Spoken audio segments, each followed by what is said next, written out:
Hello, church family. This is Pastor Chad, and we are doing the daily. The daily is some online presence throughout the week that we have here at Koinonia.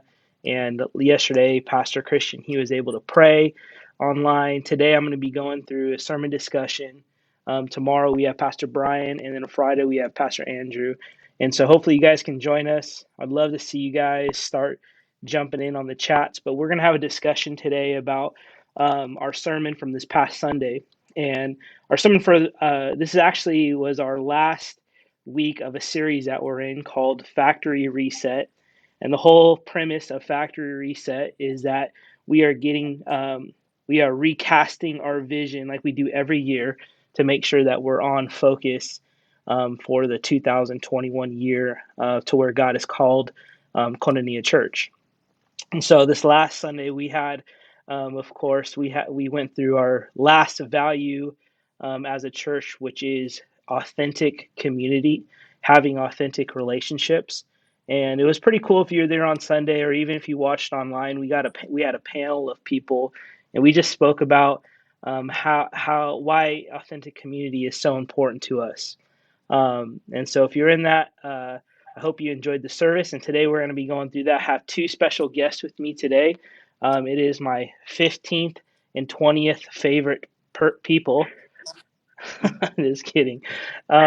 We have Christian, Pastor Christian, with us. He's joining us once again this today, and then we also have Claudia with us. Claudia is actually on staff at Koinonia as well. She is our production guru.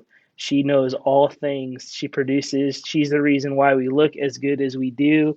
And when things go wrong with our tech, she's the person we like to blame. Right, Claudia? Yeah, 100%. Yeah. Well, I love both of these people, and I'm so excited that we have them on here to talk about authentic community. This is a special value at Koinonia, and even as a church, we could get better at this. I said that on Sunday. We can get better at doing relationships because we don't always hit the mark with them, and we know that. Um, but we want to make sure that our communities are centered around our faith communities because, like I said on Sunday, I heard that old saying that I heard growing up that you truly do become like the environments you set around yourself. It says, show me your friends and I'll show you your future. And you become like the environments you're around. They rub off on us.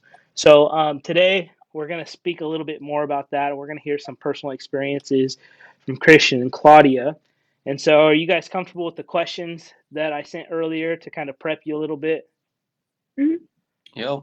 Oh, your answers changed because earlier they said they weren't. Um, Hey, so I'm gonna start off with that first question. It's kind of a long question, so bear with me. But have you ever had? So we were talking on Sunday about kind of the environments we're set in, good and bad. And so, have you ever had a bad influence in your life or been around like an unhealthy support structure? If so, what did you do about it? But on also, well, I guess we could start with that. But on the flip side, have you been around a healthy structure, and what in your mind separates the two? So, just I know that was kind of like three questions in one, but I would love to hear who's ready. Who wants to go first? Claudia's game. She's ready to go. Man, I felt the Okay. same way. I felt the Um, same way. um, hmm. I guess from an unhealthy support structure, well, when I first came on staff or when I first started volunteering for the video team, um, we were in this really long transition period where I had to be the main support system, and there were different video team leaders that would come in and out, and they would only last for about a year or so.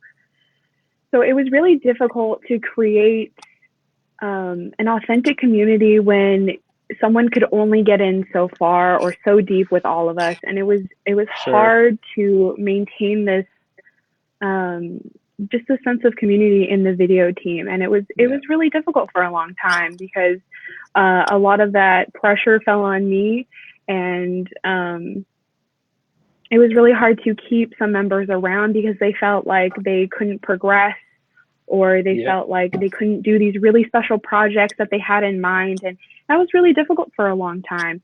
And then like having us transition to a healthy video team and community and production team, with Jeremy and Melinda coming in and really just offering us all of their support, wanting Yeah. to learn so many new and different things, and wanting to engage us all. And that was such a wonderful fresh of air to have people who Yep. wanted to support us, wanted to see our visions, wanted to help us engage with Koinonia as a community and just improve it overall. And then the pandemic hit, and a lot of that kind of stopped just a little bit, but still our skills just grew exponentially because of that. Well, I remember when all that was happening, right? Like one thing was the production team was understaffed, and there was so many things going at once that you guys really didn't have a chance to stop and highlight what really makes a team, which is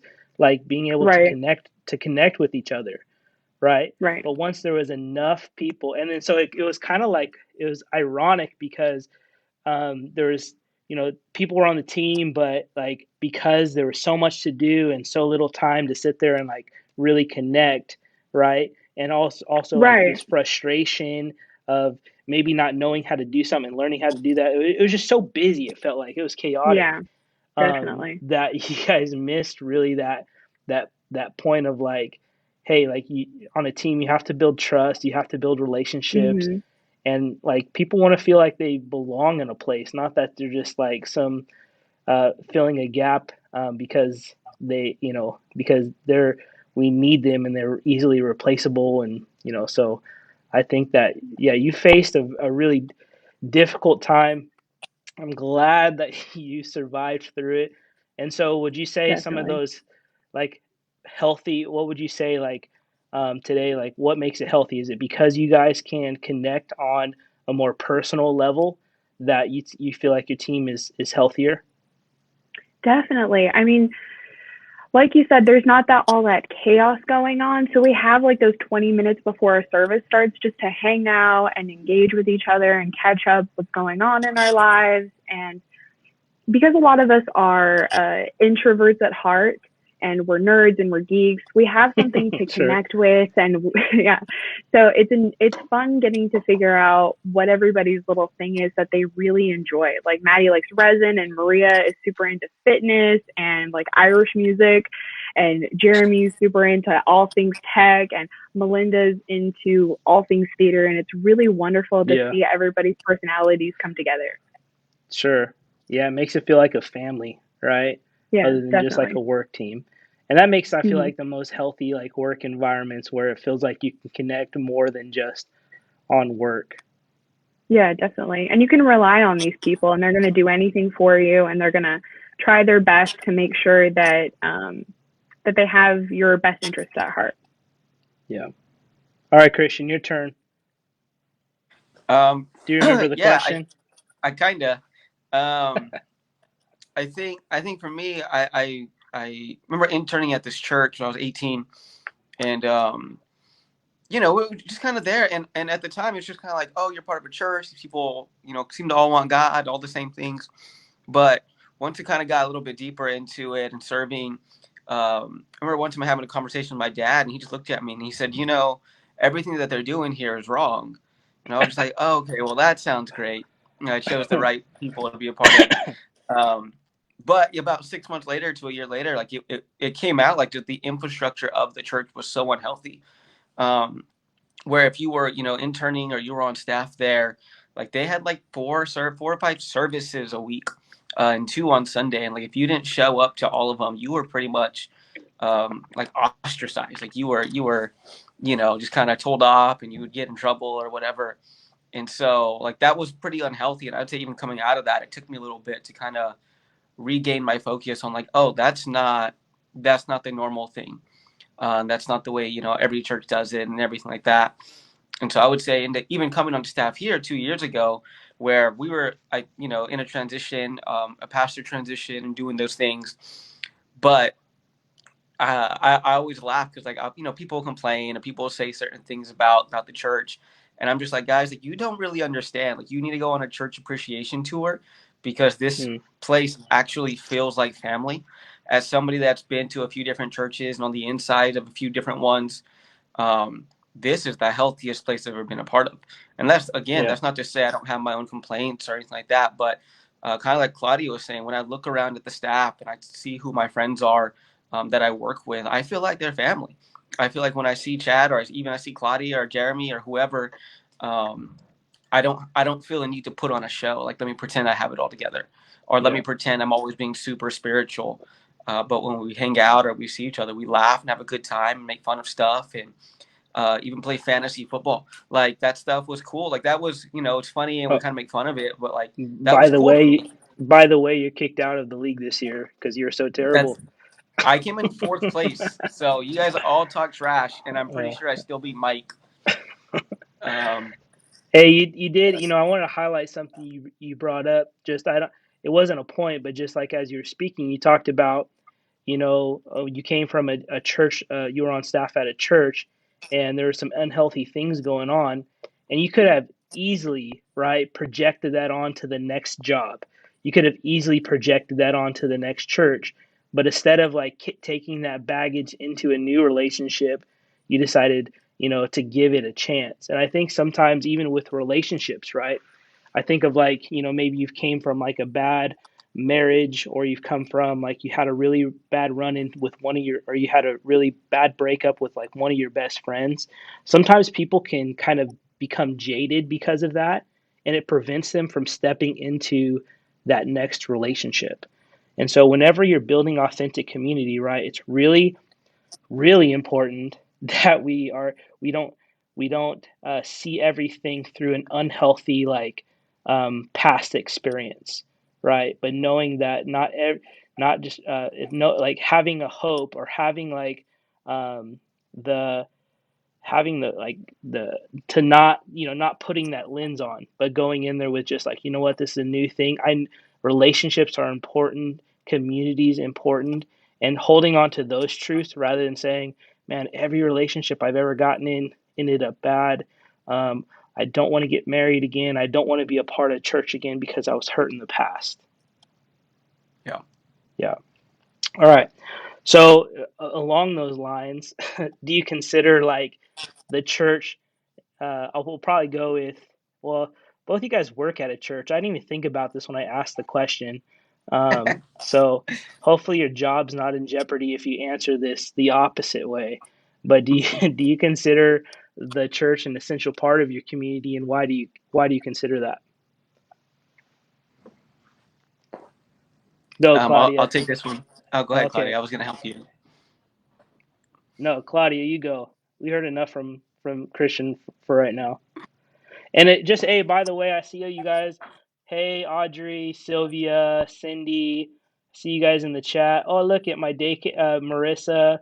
She's my daycare provider and friend, and says that my son is watching as well. Okay, Sweet. Claudia, go. It's your turn.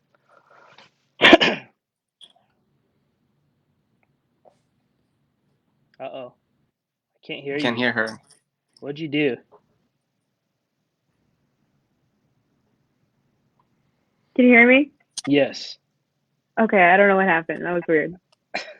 Um, I don't know a world where church isn't part of my community. I've always gone to church. Like I was raised Mm, Pentecostal, and then when I was like 10, we came to Koinonia. So I don't know. Like, say I was to ever move away from here, I think that church would be such a vital part of me trying to make new friends and trying to learn whatever place I was in. Like, finding that commonality with other believers is so essential in our lives. They're the people that help build us up and call us out on our stuff all of the time. So not having people like that in my life, and not having like such a like the special community that we have, would be just sure. such a lonely existence, Yeah. at least in my opinion. Yeah, and one of the things that was mentioned on Sunday too, go back to that thing I said earlier, even in this interview, is like, You become like the people you're around. And so Mm-hmm. don't you want to get around like a group of people that are going in the direction that you want to go? And like that's what the Definitely. church is, right? The church is centered around following Jesus. It's a Mm-hmm. celebration and gathering of those who said, "Hey, I want to give my life to Christ." And Mm-hmm. so, of course, there's some stuff in the church that's broken and there's blemishes. And so we don't always get it right. But the very essence of what the church is built upon is I want to follow after Jesus and I want to get to know him well. So if you want to be around people like that, right? Wouldn't it just be like one of the most obvious answers? But it's Right. not. It's not in this day and age. You know, the church is different, and I think the organized church gets put some bad taste in people's mouths, Yeah, and definitely. and and I get that. But we're talking about church, we're talking about not just the organization part of it, but the ecclesia, the called out people, right? Like building a Mm-hmm. community in a way that you have those types, the church body, right? The ecclesia around you. And so sometimes that looks like an organized part of town, right? There's all kinds of Mm-hmm. churches, there's all kinds of denominations, and sometimes I know I have friends that are kind of like a part of like they call it more of an organic group. So it's like it's not really like they attend a church, but they worship in their homes, they gather in their homes, and whatever it is, right? You need to be centered around. You need to have that community in your life because you need that good peer pressure. I like to call in your life.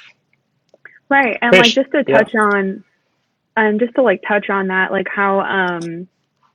how even when like our flaws as Christians, like the fact that we are Christians, we have the Holy Spirit to help us forgive others and to help us understand like maybe where they were coming from. Just Mhm. having the Holy Spirit there to just to interact with us when someone has hurt us is really I think it's just really key to building those authentic relationships with others. Yeah. Christian, I probably know how you're going to answer this one, and it's probably not going to be that influential coming from a pastor about the church. And so I'm going to move on to the next question, which is have you ever been hurt by someone in the faith community? Which it sounds like you've had some pretty interesting stuff in the past. And if so, how'd you overcome those? What are some things that you maybe some advice you can give to somebody who is facing something similar? Because I think that happens, right? People get hurt by the church, people get hurt by those who are Christians.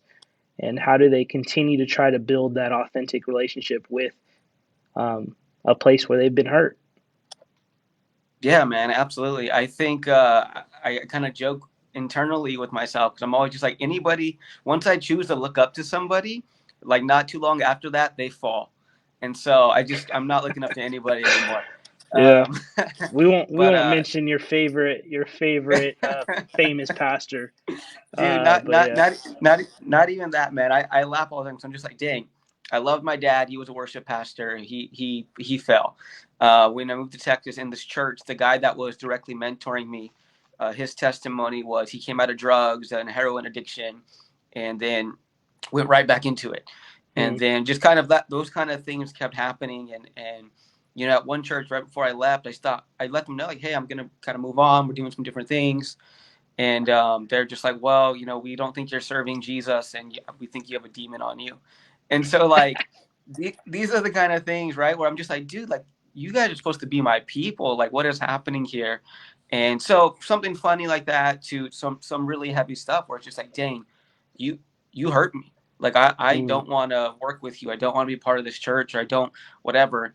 But ultimately, coming back to the fact that my faith isn't rooted in any one person, right? Even mm, as a young kid, my faith was not rooted in my dad being perfect. My faith wasn't rooted in my mentor never messing up. My faith was rooted in God and in Jesus and a personal relationship with Him. And so I think if you're going to um, choose to be a part of the church and make this thing your community and these are going to be your people, you have to make sure that your focus first and foremost is on God always. Because even the people that you look up to, I mean, I could go mess up today, and let some people down, but I hope that nobody's faith is rooted in me. And so that's the big deal. But then also having grace and mercy for people when they do mess up. Yeah. Having grace and mercy for people when they do fall short, and understanding that, hey, even if you mess up, like, I don't know whatever your consequences are going to be or whatever it's going to cost you. Like, it might cost you your position if you're in leadership, but it doesn't mean it's costing you your friendship with me. Sure. And so having to be able to walk that line out, I think, is really, really big. And um, not holding God accountable for people's mistakes. God's not the one hurting you if somebody lets you down, even if that person is a man or woman of God. God's not the one doing that damage. And so keeping that, in front of your mind, and it's easier said than done for sure. But, I always feel like if I'm nobody special, and if I can do it and keep processing and keep walking, then anybody can. Yeah. And so, I think about the church now. There are some people that may view it more like I'm speaking in a couple, or this Friday, we're gonna film for the married life event coming up. And so I'm thinking through like what I'm gonna say and some of the things, and I started thinking about the marriage covenant, and so that got me on this idea of covenants versus contracts. And I think a lot of times, like, we view some of these commitments as contractual rather than covenantal, in the sense Mhm. of, we are committed until you break contract. Right? The contract says if you go against anything that is in this, if you do something that I didn't sign up for, I'm out of here, kind of thing. When a covenant is like you are committed to hold up your end no matter what the other party does. And when I look through scripture, right, um, Jesus calls the church his bride, right? The called out people, he calls them their bride. He's committed, and I want to be committed to the things that he's committed to, right? And there's this covenant that Christ has with the church. And so it has to be vice versa, right? This is I'm part of the church, and I need to know, like, when I become a Christian, a follower of Christ, like, I'm actually become the ecclesia, the called out ones. And so to be a participant of that in some way, right? I prefer, the way I'm doing it, and however that looks, like what a church looks like. It could look like a church home group. It doesn't matter how big or whatever, but being a part of that community. And like you're saying, right? Like, more than when people hurt me, because I think of, like, even like my family, from my mom to my dad to my wife to some of my best friends, they have said things that have hurt my feelings. Right? I've had fights with them. Some of my biggest fights have been with the closest people. But why do I figure that stuff out? I figured that out because I'm committed. And if I Yeah. wasn't committed, right, it's so easy to say, you know what, you offended me, you did this, uh, you're canceled, right? You're cut off. Um, and so it's important to kind of, like, when we talk about this as Christians, to have an understanding of, like, when you decide to be a part of a faith community, you are stepping into this really beautiful covenant, right? And you're really stepping into this commitment of being a part of a community, and you're gonna say, "Hey, I'm in it for the long haul, no matter what happens." But again, Yeah. there's things that happen and they hurt. How do you get over that? Of course, the simple answer is forgiveness. But I'm sure there's some ways to do that are healthy. Claudia, do you have anything to add to that?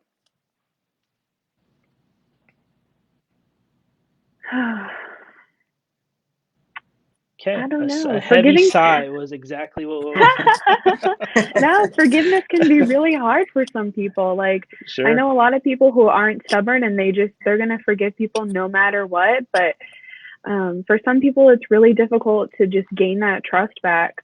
Yeah. Um, yeah, that's a tough one. Well, I think you bring up a good point, right? It's like, then, all right, like, okay, maybe you forgive, but maybe it's that something happens so big where it's just like, I can't continue to stay in this because of the Mhm. trust is so damaged. And so there Yeah. there are times where I think it's healthy to move on and to have a boundary there. But I would say I feel like the majority of the time, right, it's not those big situations. The majority of the Right. time, it's just like, stuff I've heard from people leaving certain churches that they're committed to. Like, this is the one that really kind of crawls on me. It's just like, I'm just not being fed, right? Have you heard that term before? And it's just like this idea of like, I'm not getting what I want, and so I'm out of here. And Right. that's really disappointing when it comes to where I think God called us as people of God, and we're, the wonderful blessing and mission that the church has. It's much more than that, and that's what I kind of approach it with. Um, okay, so number 4, what characteristic are you most drawn to in people? What makes you say, "Man, I like that person to be in my life more"? Go, Claudia. um, I guess seeing people laugh at the same jokes that I laugh at. Like, I get to spend a lot of time around people, and you get to interact with them, with a lot of different church people, and they sometimes will just pipe in on your conversations, and it's fun to hear people just laugh at the same things that you laugh at, or to observe them. I do a lot of observing while people are worshiping, and it's awesome to see these amazing worshipers and be like, wow, I wish I could hang out with them and worship with them more. Um, because I'm an introvert, I don't get a ton of conversations with Mm, people. So the ones that I do have are like major volunteers or like other people on staff, and just getting to see um, other people have the same side of kind of sarcasm that you have, or like definitely with Christian, he's super sarcastic, and it's fun to see his humor, his very dark humor. um, but yeah, like just looking for those really special commonalities with people just helps you draw into them. It's not like a yeah, super spiritual way of looking at it, but yeah. yeah. When I think of this question, like some of the easiest people for me to be around are just like these really sweet, grace-filled people, right? Mm-hmm. We talked about people getting easily offended, but those are the people that are kind of hard to be around because you have to be careful. But I love being around those people who are just kind of like really just have like this lightness about life, right? Of Mm-hmm. like they know when to take things serious and they know when to give grace. They know how to be understanding. Those are some of the characteristics that just like I'm drawn to those types of people like a moth to a flame because I Mm-hmm. know that they're going to be, it's not going to take really hard work to be around, right? We all know what it feels like to be around people that are really hard work to be around, right? They're Definitely. very vital to the church. They're probably even vital to be a part, being a part of our personal lives.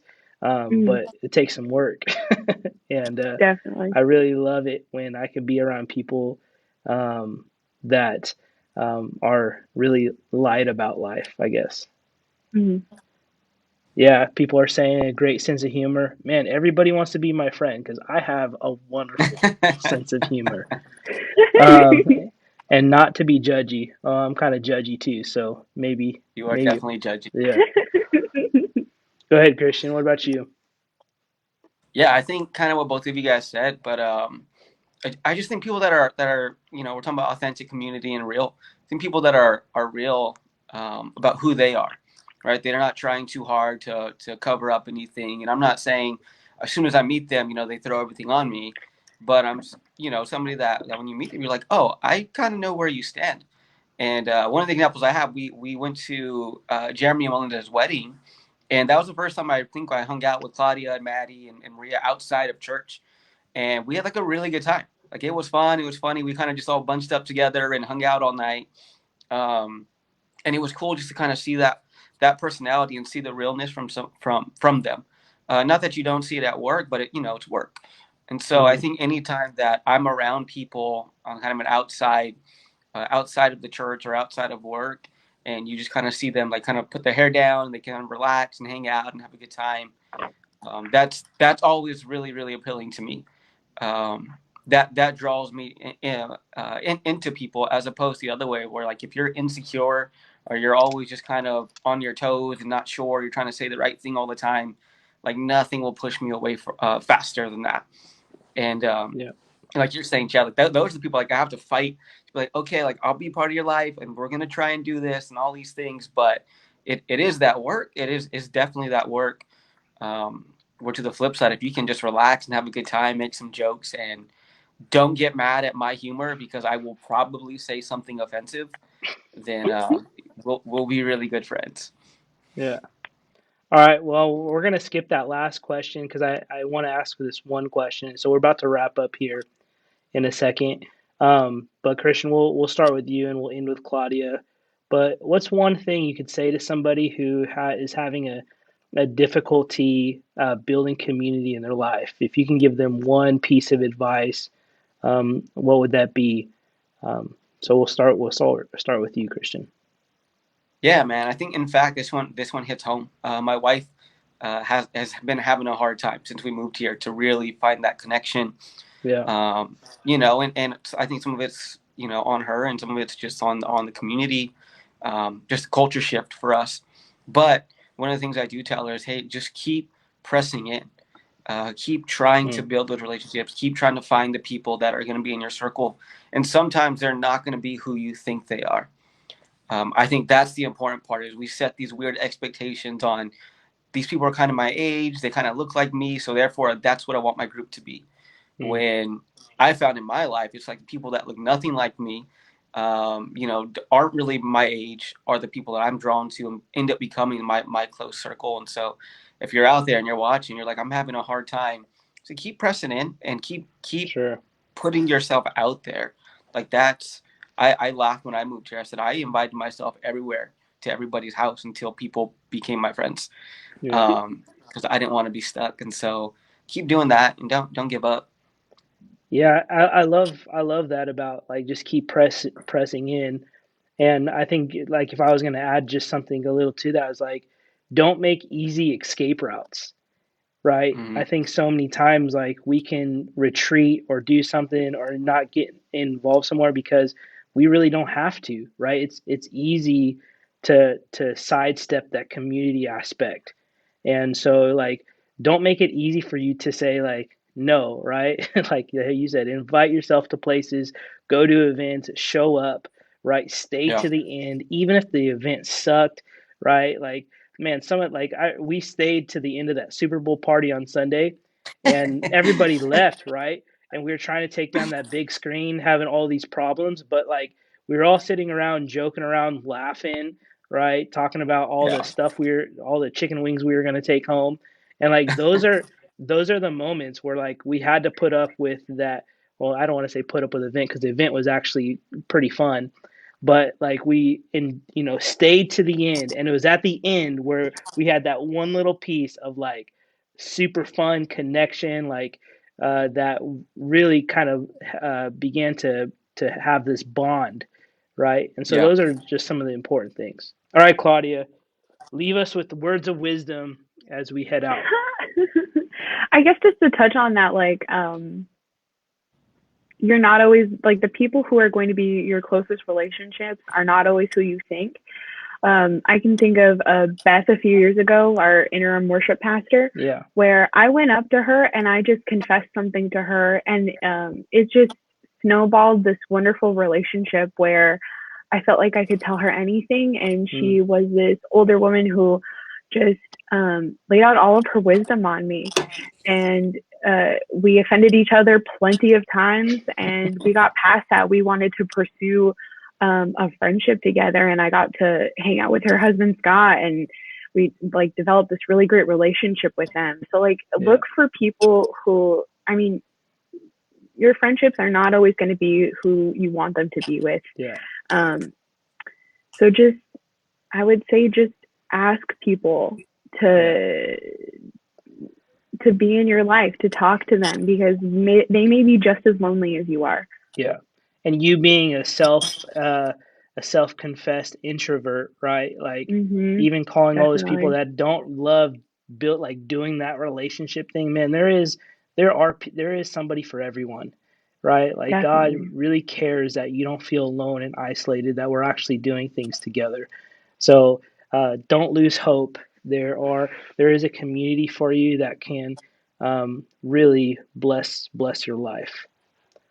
Hey, thank you guys for being on today. I know, Christian, you were on yesterday, and Claudia, you're, like I said, you said you're a little introverted, and so I know I picked the right crew to come through. I appreciate you guys. And to everyone else, this is the daily. Hopefully, we see you guys on every Wednesday, but also through the week. We have the daily Tuesday through Friday. So it's called the daily. It's most days. But we would love to continue to see you got your online, to see your online presence, just to continue to keep, of course, community for those who are at home and are uh, stuck for a little bit. But we love you guys. We love to see you on church on Sunday. We're having on the lawn church on Sunday at 2. We have journey groups going right now. If you are struggling with being a part of community, jump into a journey group. They're easy. You can go to caseyhanford.com/groups, and you can find there's like 15 groups right now open. Jump into one of those and get through it, because that might be um, an opportunity for you to build community. All right. See you guys next week, and also probably tomorrow when Pastor Brian will be leading us into some worship. All right. Thanks, guys. Bye.